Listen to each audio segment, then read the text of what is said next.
the perception that we came away with was that the commitment is not real. It is not backed by genuine steps. As a matter of fact, we heard a lot of excuses why there has been no justice mechanism, including with domestic courts. A senior government official actually said to us, we don't even trust our judges.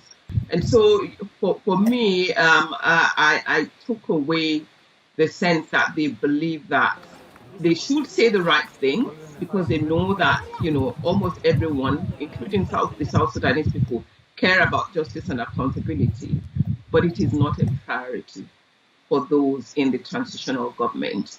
And that really is disappointing. How is your organization going to move forward with this situation? Because it appears like year after year, we are hearing the same stories from South Sudan.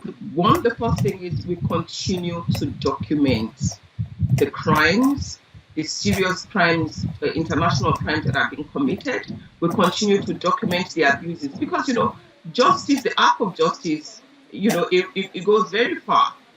It may not be today, it may not be tomorrow. We don't want the excuse that there are no records. Secondly, like I said, we will continue to advocate with the interlocutors, not just the South Sudanese government, those who can influence the government, including the African Union, like I mentioned, including IGAD, neighboring countries, the international community, the United Nations, and I would add the Troika, the countries that have been, very close to monitoring and supporting the transition in South Sudan, and we will continue to pressure them to prioritize the issues of justice. There was supposed to be a hybrid court formed in South Sudan to try those who have been suspected of committing violence during the 2013, fighting in the country.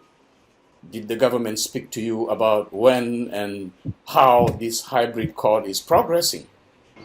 It was, I think, a surprise to hear senior government officials continue to maintain that the book is on the table of the African Union Commission.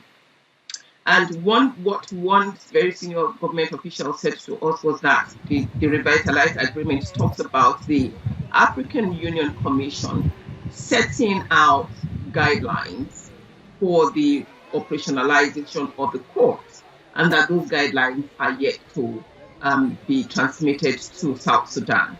And so that all of their efforts are stalled until they have those guidelines because they don't know how to go about it. Although when we do speak with the African Union, they insist that the book is back with the South Sudanese government. To do exactly what, we're not sure. So there is some book passing that is going on, and we intend to get to the bottom of it. And how about some of the human rights defenders in the country who are on the forefront, talking every day in an environment where it's not safe? They are our partners. We can't do anything in South Sudan without those who are on the ground doing the daily grind. We did meet with them.